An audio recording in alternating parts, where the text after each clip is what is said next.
Hi, my name is Steve Whitaker. I'm the president of Trinity College and one of the pastors at Sovereign Grace Church of Louisville, and I'm very happy to welcome you to this recording. I want to tell you about our Convivium at Trinity College. I'll do that in just a moment. First, I want to tell you that Trinity College is sponsoring this content because the mission of Trinity College is to shape young men and women for Christ and for the church. To learn more about how Trinity College is passing on the gospel to the next generation, visit us at trinitycollegelou.com. Look forward to seeing you. Now, I want to tell you about our convivium. We had a convivium last night for Trinity College, and we gathered together to eat a meal together here at our house, and then we went to take in Bach's Christmas Oratorio. And I I didn't want the students to go in unprepared for that. So over dinner, I gave a short talk. I don't know that I'd quite call it a lecture, but a short introduction to the man, Johann Sebastian Bach, his music, particularly the Christmas Oratorio, and how we should think about going to take in that kind of music in this kind of day. So I thought it might be helpful for me to record this talk, again, not quite a lecture, but this explanation for two reasons. First, so that you could see and understand the kinds of things that our students are learning and taking in at Trinity College. And secondly, if it interests you, it might help you to benefit from the Christmas Oratorio as well. So that's what we're doing here. Let me tell you a little bit about the man, Johann Sebastian Bach. First, I want to put Bach in perspective. I love Johann Sebastian Bach. I love classical music of all kinds, particularly Baroque. So the music that Johann Sebastian Bach's music, his music comes from that period. And I think that many people today are surprised to discover that Bach is as close to us as he is. And now, he died 250 years ago, but I want to put that in perspective about where he dates, okay, where he lands in history. So if we go back about, let's just say about 1/4 of the way to Jesus. So go back about 500 years. Now, 1517, right? We usually peg that as the beginning of the Reformation. Martin Luther nails his 95 Theses to the door of the Wittenberg Church, and the Reformation is off and running. So that's about, well, now just a little over 500 years ago. So let's think in terms of lifetimes. Where does Johann Sebastian Bach land in terms of complete lifetimes? So 1517, just slightly before that, 1509, John Calvin is born.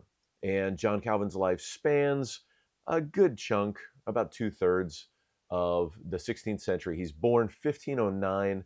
He dies 1564. Okay. That year, 1560, so that's one lifetime. Now we're one lifetime from the beginning of the Reformation. 1564, Calvin dies, and William Shakespeare is born. 1564. William Shakespeare lives until 1616. So now we're two lifetimes away from the beginning of the Reformation, but we're not to Bach yet. 1616, John Owen is born, and he lives until 1683. 1683.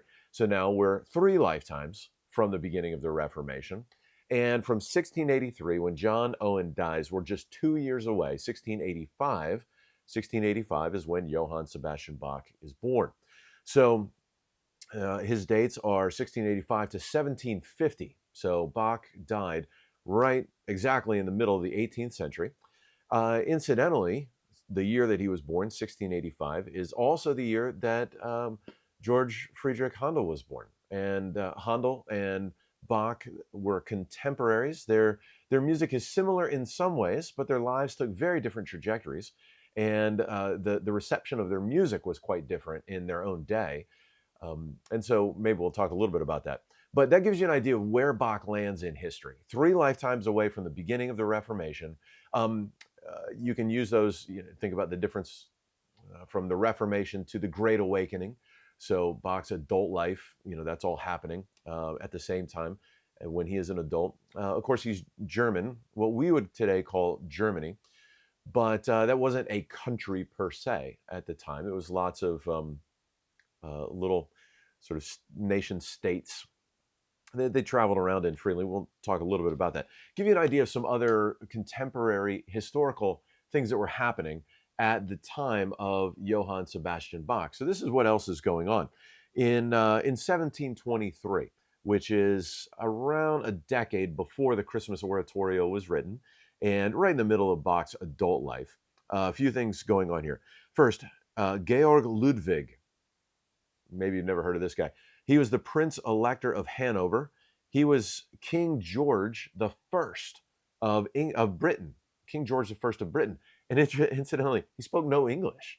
Wild to think that a king of Germany, excuse me, a king of Britain spoke no English. By the way, I'm reading here from the Little Bach book by David Gordon. Very interesting book. It's subtitled An Eclectic Omnibus of Notable Details about the Life and Times of the Esteemed and Highly Respected Johann Sebastian Bach, humbly presented with most faithful scholarship and a ready wit. And I think you'll find that this is a humorous book. It basically goes through lots of little anecdotes about Bach's life, as well as what was life like in his time. What were households like? What was food like? Clothes like? That sort of thing. So here's what else is going on. In 1723, Louis XV reaches maturity at age 13 and becomes King of France. Prince Frederick, the future King Frederick the Great of Prussia, is 12, and there will be a notable interaction in Bach's life with Frederick the Great, and that's in another book that I'll read from in a moment. Mozart's father is only 5 years old at this time, so that gives you a sense of how Bach relates to Wolfgang Amadeus Mozart. At this time, there are thousands of coffee houses in the cities of Europe, at least 1,000 in London alone. It's remarkable. At this time, Benjamin Franklin is age 17, and he runs away from home and settles in Philadelphia to become a printer. New Orleans becomes the capital of Louisiana, a French colony claiming the middle third of the North American continent. So interesting to think, where are we in the history of the United States? Well, about a third of our continent is a French colony, with New Orleans as its capital. And all these things were happening as Bach and his family arrived at Leipzig. What North Americans refer to as the colonial era is also the Baroque era when referring to events in Europe. Communication and travel were slower, but then, as now, all things were interrelated and connected. So, interesting little bit from the Little Bach book. Now, so that gives you an idea about his life and times. Where in history was Bach, and what was his life like? We'll tell you a little bit more about the man himself, Johann Sebastian Bach. Now, Johann Sebastian Bach. I'm reading here from a book called Evening in the Palace of Reason by James Gaines.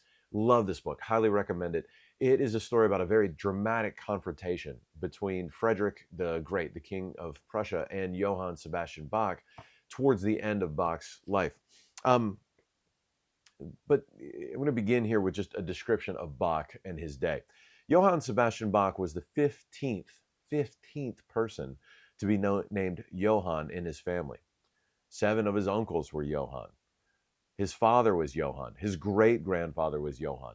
4 of his 5 brothers were Johanns. The other was, for some reason, named Johannes, and there was a sister, Johanna. His parents must have done, if only for their sanity, we will call him Sebastian.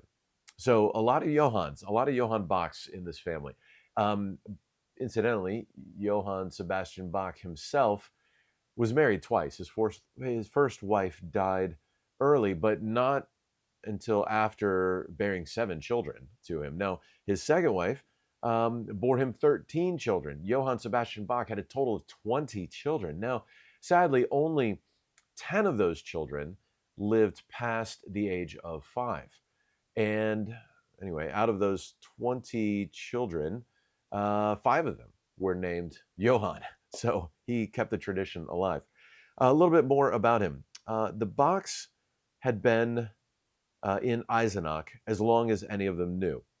The first, so Eisenach is the little town in what we call Germany today, where Bach was born. The first Bach to make music his profession had learned his trade from the town piper of Gotha 100 years before this, though he had kept his day job running his father's bakery as well. Since then, there had been Bachs in nearly all the courts, organ lofts, and town bands of Thuringia.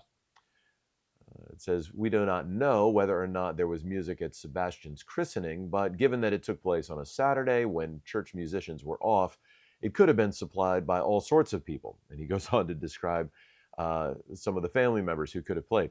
Professional musicians were brethren in the late 17th century. They banded together in part by their campaign against the beer fiddlers, that is, musicians who would play for beer, who were forever trying to undercut their prices for playing funerals and weddings, fees that were more than incidental to their salaries.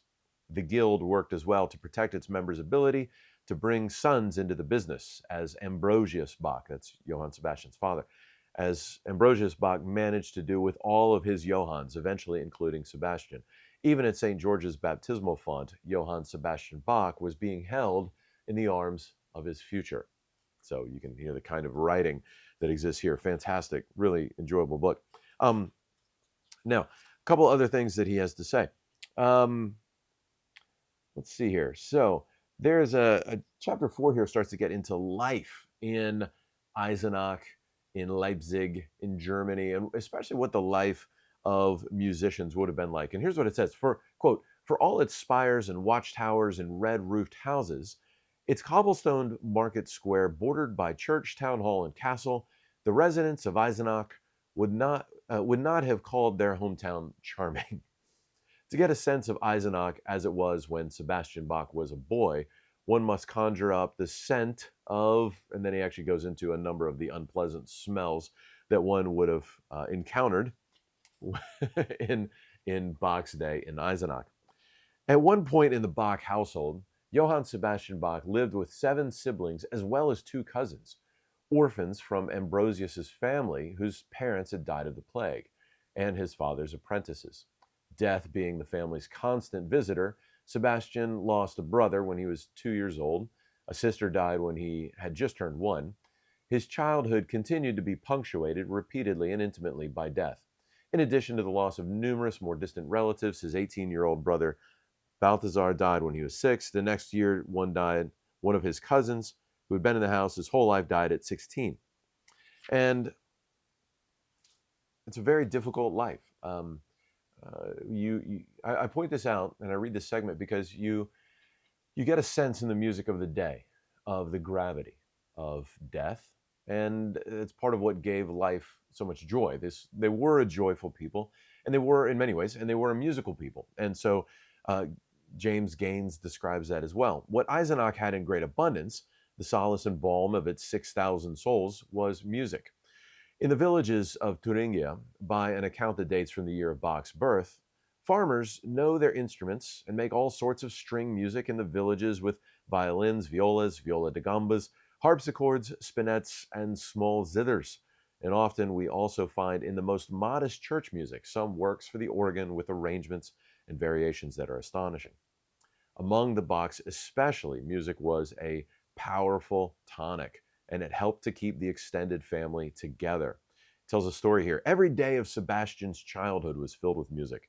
His father, as director of town music in the town band, was chief dispenser of all the instrumental music in town, and his house was as busy with it as a conservatory's practice rooms. Every morning at 10 and afternoon at 5.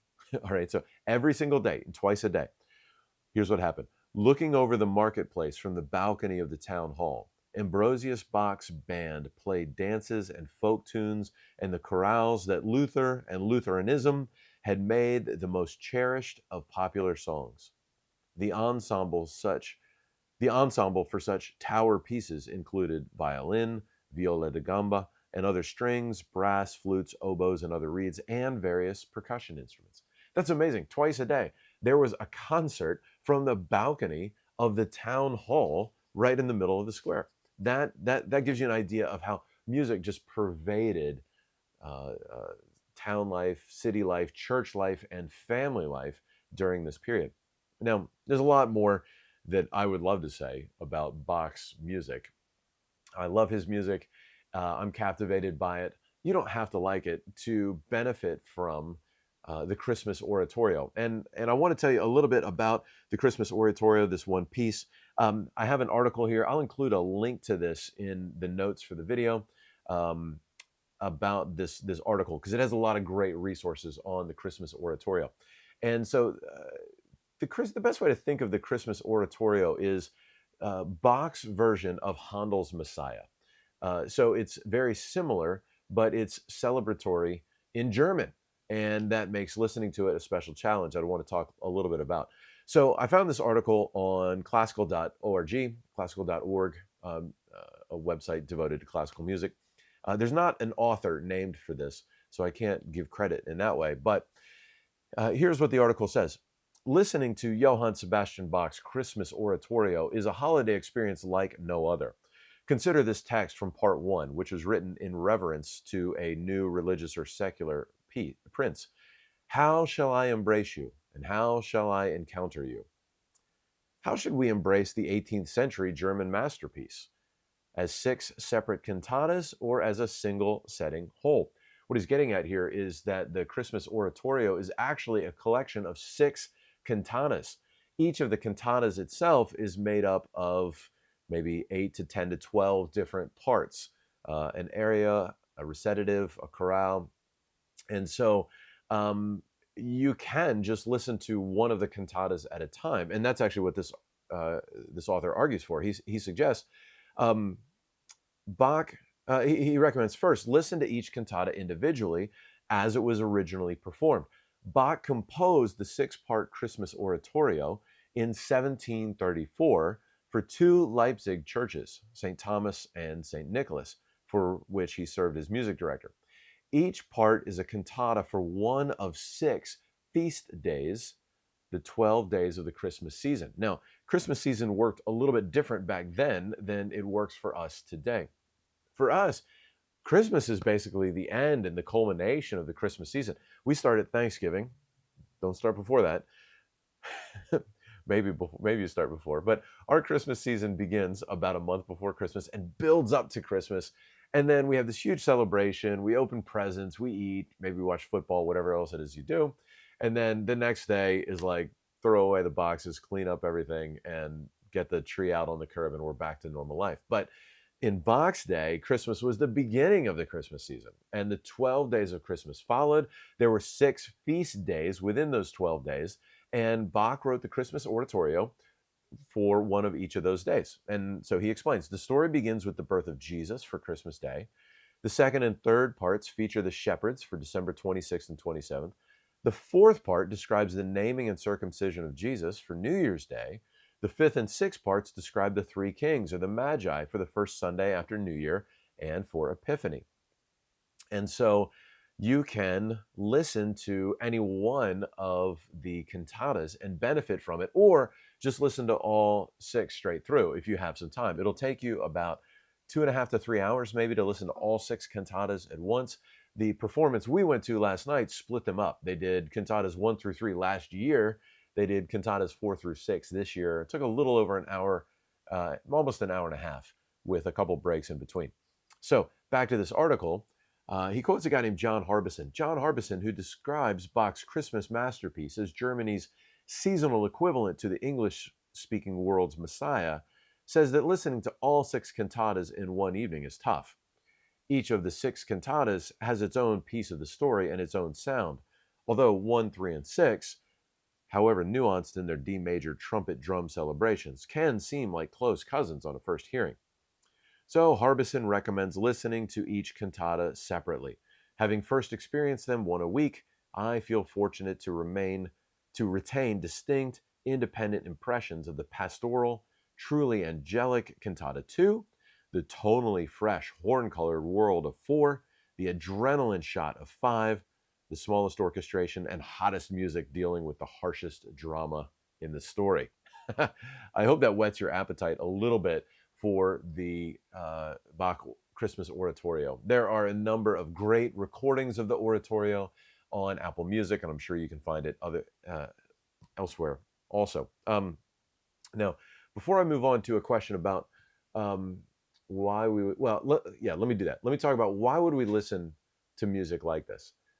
Music that is 240 years old or more, very different from our music today. What we're encountering here is the difference between popular culture and high culture, or we could sub in popular art and high art. And to help us think this through, last night I read from a book called All God's Children and Blue Suede Shoes by Ken Myers.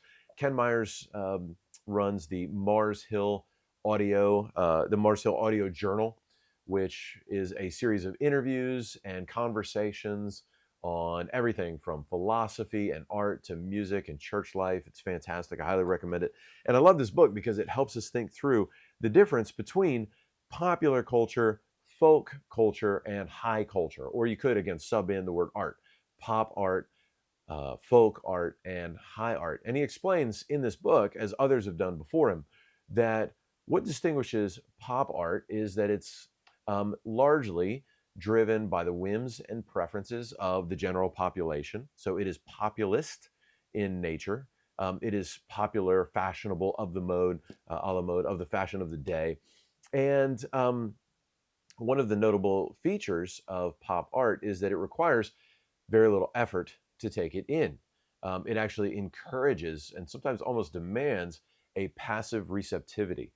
It does not encourage thoughtful engagement, and I'll explain more about that. On the other end of the spectrum, the high art or high culture is very much has its eye on tradition.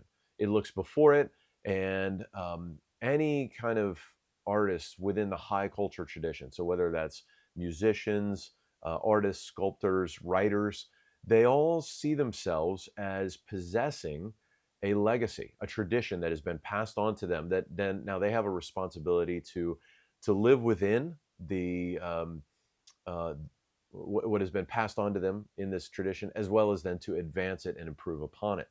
Pop culture, on the other hand, sees itself as very of the moment. It is cut off from time and continually trying to innovate and stay fresh and relevant. High culture, on the other hand, is not so concerned with relevance. It's concerned with continuing a tradition on into the current day and improving upon it. In between, you have folk art or folk culture, which kind of bridges between the two. Has its own traditions, but is more leaning more into innovation and spontaneity, life in the moment, that sort of thing. If you're curious about how these distinctions work, he does talk more about that. And let me describe here a little bit of the difference. To understand and appreciate Bach's Christmas Oratorio, we particularly need to distinguish it between we need to distinguish between high culture and pop culture. So Ken Myers says this, quote, "The difference between art and entertainment comes to play here. Entertainment reaches out to us where we are, puts on its show, and then leaves us essentially unchanged, if a bit poorer in time and money. It does not, and usually does not claim to, offer us any new perspective on our lives or on other matters in creation." He goes on then to describe the difference with high art or high culture. He says, "Good art, on the other hand, takes us to a world we wouldn't have imagined ourselves. It does not leave us where it found us. In a fully aesthetic experience, feeling is deepened, given new content and meaning. Till then, we did not know what it was we felt. One could say that the feeling was not truly ours.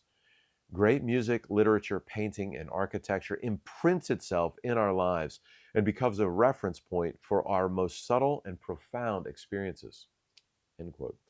I love that idea, what he says there, that we did not know till then, till we experienced this full aesthetic experience of high art, we did not fully know what it was we felt. One could say that the feeling was not truly ours. It's through high art, through that experience, that we come to gain a full sense of feeling and enter into everything that uh, the high art offers us. So in here, he has a chart that distinguishes the difference between popular art or culture and high art or culture. And here's a few things he says. Pop culture focuses on the new. High culture focuses on the timeless. Popular culture discourages reflection. High culture encourages reflection. Pop culture is pursued casually to kill time. High culture is pursued with deliberation. Pop culture gives us what we want and it tells us what we already know. High culture offers us what we could not have imagined. Pop culture relies on instant accessibility and it encourages impatience. High culture requires training, it encourages patience. Pop culture emphasizes information and trivia. High culture emphasizes knowledge and wisdom. Now, he goes on, that's only maybe a third of the way through that chart. There's more we could say there, but a lot of important considerations to think through. Now, it's also important to know that Ken Myers is not saying that pop culture is all bad or that we should avoid it always. He is just saying that we need to be wise and discerning about how much of it we take in, and we should consider looking for opportunities to engage with high culture because of the way it stretches us, it shapes us, and transforms us much more deeply and more permanently than pop culture ever could. He explains here, the call to escape the bondage to the sensibility of popular culture is not a call to asceticism. It is an invitation to expect more from our cultural lives, not less. At least more that is true, noble, right, pure, lovely, and admirable. Having resisted the idolatry encouraged by popular culture, the self-centered obsession with the new, the immediate, the sensuous, and the spectacular, we can enjoy all cultural activities more fully, at least those capable of being enjoyed. Books, plays, films, painting, television, music, and sports can all be better appreciated once we approach them as we ought. I think this is a really helpful perspective, and that gives you an idea of why I would schedule an event for our students to go listen to music that is well over 200 years old and will be performed in a different language. To make things easier on them, I did provide a translation. I didn't translate it myself, I got it off the internet. But I wanted them to be able to follow along to appreciate the words that were being sung. And it was a delightful evening. I want to tell you that we loved it. We learned a lot. We were stretched. We were deepened by it. Now, I'll finish with this. Why Bach? Why go to all this effort? Bach is timeless, and his music is exceptional in the history of the world. It has shaped the world. And so um, this little Bach book that I have, all these anecdotes and points of interest about Bach's life, there's a postscript to this book, and he explains why Bach, why go to the effort of listening to Bach. And he gives the story of, in 1977, the two Voyager probes were shot off out into the depths of our solar system and beyond. And so this is a while back. This is, I think one of them launched the month after the month before I was born, and the other one 2 or 3 months after I was born. And on these spacecraft, they engraved on these golden records collections of music from the world. That in case these spacecraft encountered intelligent life out there, we could share with them something of our culture. And so here's what it says. A wide variety of earthly music, including some of Bach, was recorded onto a solid gold LP record and sent into the far reaches of outer space on the two Voyager spacecraft in the 1970s. During the selection period, as they chose what music should go on the Voyager spacecraft, when the distinguished biologist and author Lewis Thomas was asked what music he would want sent into outer space to represent Earth, he replied, I would send the complete works of Johann Sebastian Bach, but that would be boasting. I think that captures it well, and that is why Johann Sebastian Bach, that is why classical music in general, Baroque in particular, and especially the Bach Christmas Oratorio. I hope you'll give it a listen, give it some thought, let it shape and stretch your tastes and musical sensibilities. So that's all for now. This content has been sponsored by Trinity College of Louisville. Trinity College equips students with character, conviction, and courage to live gospel-centered lives and build gospel-centered families and churches. You can learn more at trinitycollegelou.com or follow us on social media, YouTube, Facebook, Instagram, or X. Until next time, thank you for joining us. Thank you for considering our convivium. I hope you'll listen to Bach. I hope you'll enjoy it. Thank you so much.